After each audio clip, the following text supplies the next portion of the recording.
Well, tomorrow marks 20 years since more than 250,000 people took part in the People's Walk for Reconciliation on Sydney Harbour Bridge. One of its key organisers was Linda Burney, now a Labor MP and the Shadow Minister for Indigenous Australians. And Linda Burney joins us now from Sydney. A very good morning to you.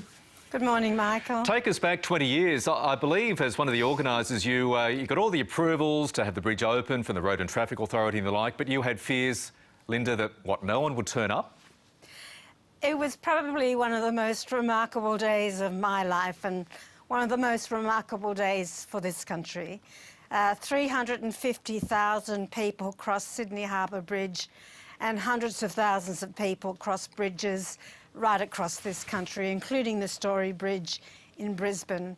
It was a May day, cold, clear, but I think it's really important to remember the political context. John Howard, the Prime Minister, had refused to say sorry.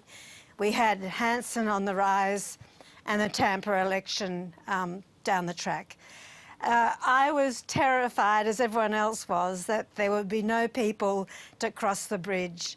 My family and I caught a train from Marrickville, and the train was full of people travelling over to the north side of Sydney to walk across the bridge, and we knew it was going to be okay.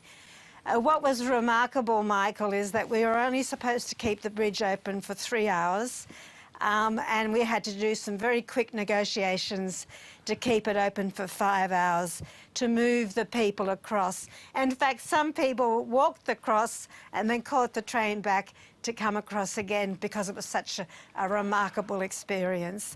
And just finally, the reason it was so successful is that people had been on this journey for reconciliation for 10 years, and this was a tangible demonstration that people, both Aboriginal and non-Aboriginal in this country, could say, we are with you, we support reconciliation. OK, so the journey has gone on for another 20 years now as we celebrate National Reconciliation Week. Linda Burney, what's your view on where the reconciliation process is now?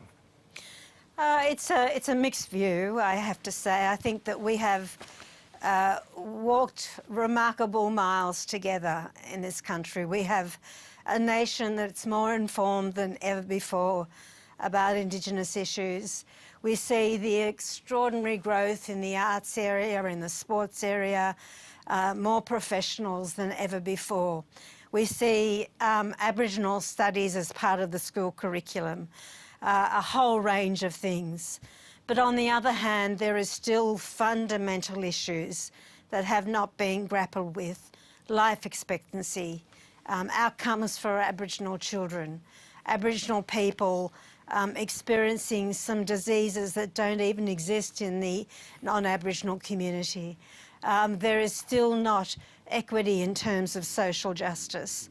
And as Patrick Dodson bravely said in the 97 convention in Melbourne, you cannot have reconciliation without social justice. Now, I want to finish by asking about the quest for Indigenous recognition in the Australian Constitution. As you know, the relevant minister, Ken Wyatt, has previously held out the prospect of a referendum sometime this parliamentary term if there was enough support for the concept of recognising Indigenous Australians in the Constitution. Do you have any hope we'll ever see that referendum in this parliamentary term? I have great fears that it won't happen. I'm very proud to be part of a party, the Labor Party, that supports the Uluru Statement in its entirety, and that is constitutional recognition, agreement-making or treaty-making, and, of course, truth-telling. I think that the Prime Minister ruling out constitutional reform is going to be on the wrong side of history, and he still has a chance to make it a reality. We cannot go backwards in this country, and it is really at the behest of the Prime Minister and the government to make that referendum happen in this term. If we don't, we miss an enormous opportunity, but Labor stays committed. Linda Burney in Sydney, thank you so much for joining us this morning. Thank you. Let's change gears now, and the